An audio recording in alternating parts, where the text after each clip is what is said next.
토크살롱 시청자 여러분 안녕하세요. 서울스피커스뷰로의 알렉스입니다. 오늘은 전 구글, 페이스북, 스페이스X의 커뮤니케이션 리더이자 지금은 글로벌 사회에서 기술의 접점에 대한 강연과 자문을 활발하게 하고 계신 덱스 헌터-토리크 씨를 모셨습니다. 글로벌 대전환 시대 속의 도시라는 주제로 2025 월드시티테크엑스포 강연에서도 큰 울림을 주셨는데요. 그럼 바로 만나보실까요?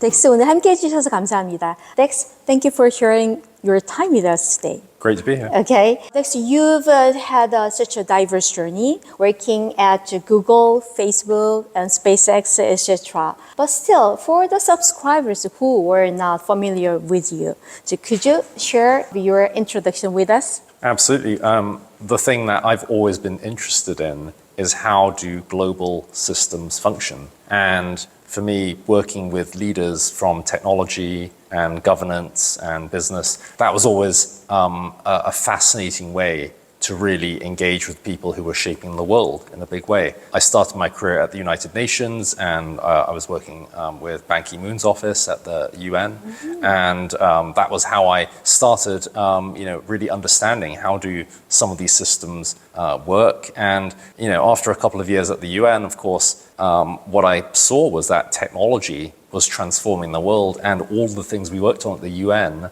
in ways that were much, much more rapid and more complex than anything those existing systems was prepared for. And so for me, going to Silicon Valley, and I went to work for Eric Schmidt at Google. He was the CEO who then became executive chair. Then for Zuckerberg at Facebook, and then for Elon Musk. Those were ways in which I could really understand what is it that technology would do for our societies. And, this is the work that sustained me for the last 17 years. Great. And personally, I didn't notice that you were working with Ban Ki-moon's office first. So that you have some kind of a karma with the Koreans, okay? You said on your keynotes that you said that next 2 decades will be most disruptive in human history. Can you just unpack this a little bit? What kind of disruption are you referring to? And how should the cities preparing for them? Disruption is disruptive. It's something that will require us to make different choices as technology changes the way that we all live and work. And many of those disruptions will be things that actually improve our lives. There's a chance to grow our economies, to improve our businesses, to do things as fundamental for our lives as potentially cure diseases using AI. You've got other adjacent technologies like quantum computing and nuclear fusion that would allow us to really improve the quality of life for billions of people in the world. But it will also challenge us profoundly because, of course, we are being asked to live and work in different ways. And making those choices is something that there are often no right or wrong answers on. And certainly, we need to think very deeply about what the full effects of those technologies are. The human element of technology is by far the most important element. Technology is mostly not about just hardware and software. It's about the change that unfolds as a result of those inventions. Okay, then let's go a little bit more about technology and humanity. So in your talks today, you explained the cities of the future with 4 cases. Very understandable for good cases. I believe it's quite interesting idea combined with the technology and the human value. So can you share it a little more? Very much so. So technology, of course, will allow us to do amazing new things. When companies or organizations get access to those technologies, they will make different choices. They will make strategic choices. They will transform their operations in lots of ways. And from that, you will then end up needing a different set of people often to make those choices because the kinds of things you will be able to do in this future are vastly greater than what we have now. And you'll need to evolve the way you think about the world. And as you get that combination of next generation technology and next generation leadership, strategies and their impact on industries, societies, countries, they will all be vastly different. So everything ripples out. And then at the end of that, who do we become as people? What do our societies look like? These are things where it's not as simple as thinking, this one invention then adds this value. It really is, what does that do to the choices and the preferences and the interests of all sorts of people you may have never even thought were connected to this issue. So next question is, I like it. So one line from your the talks really stuck with me. Say that no city is a success alone. Yeah, I like it. So can you share a good example of how cities are working together, maybe the cross the border, to tackle the challenges like AI, the governance, or the climate changes, or digital inclusion?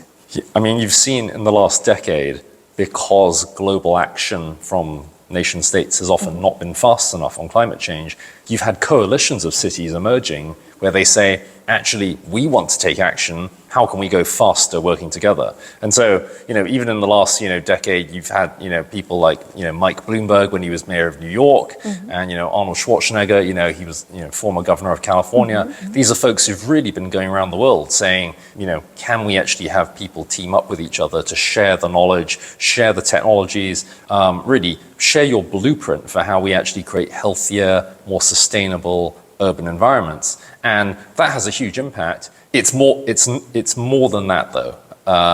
That is one piece of solving, these problems. Really, it's an attitude shift. It is about recognizing that you could do everything right as a city and still fail in your future if these much larger challenges aren't solved. And that is a thing that is beyond the ability of any single city, probably even any single country to go and solve. And so that really will require a different model of cooperation, at every level. So I hope every leaders, especially the city leaders, remember that point as well.